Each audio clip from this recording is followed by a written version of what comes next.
You are about to see something I honestly did not know how to predict. I packed this glass jar with bright rainbow layers, and I knew it was risky because glass and high temperatures never work well together, but I still wasn't sure what would actually happen. It could explode or it could do nothing at all, and that uncertainty made the whole test feel even more intense.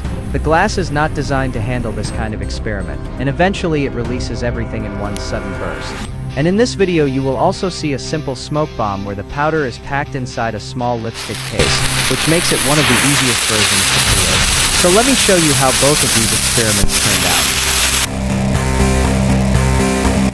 out. Alright, so today I'm doing something that you should probably never do at home, and honestly, I'm not even sure why I'm doing it either. I'm filling an entire glass jar with every color of smoke bomb powder I have, layer by layer, like some kind of dangerous rainbow dessert. It looks amazing, but trust me, this is not a smart idea, because smoke bomb mixtures get extremely hot and glass jars do not like heat at all.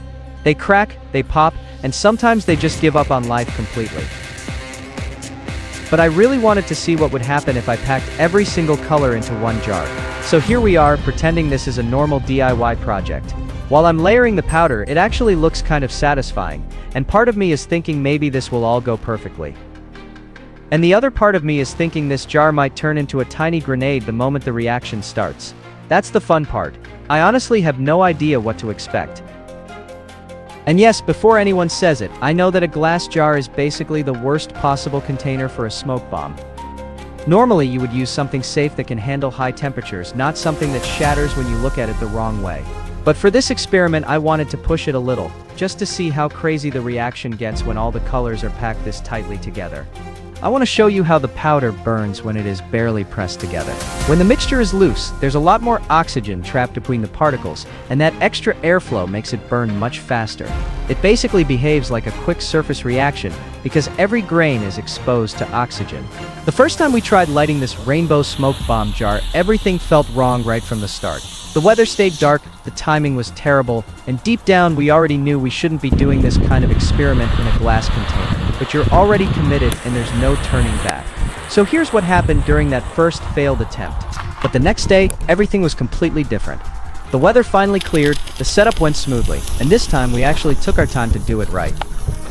So watch closely, because now you're gonna see how the whole experiment turned out when we gave it a proper second chance.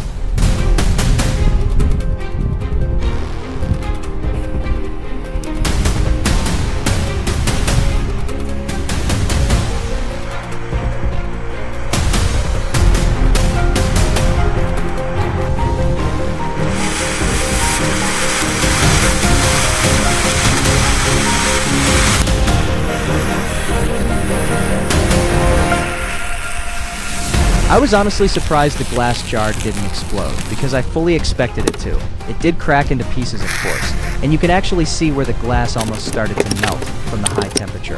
For a moment it looked like the whole thing was holding on by pure luck.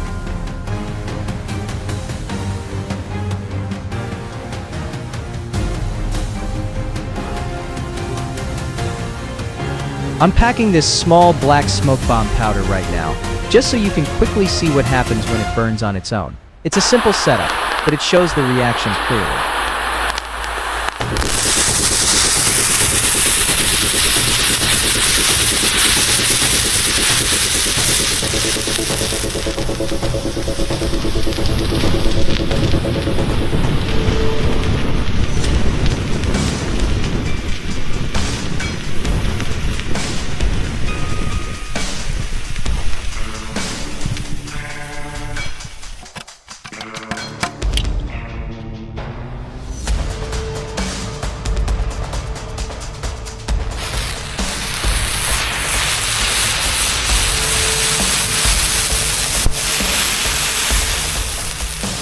And now we finally get to the craziest part, the part you've probably been waiting for.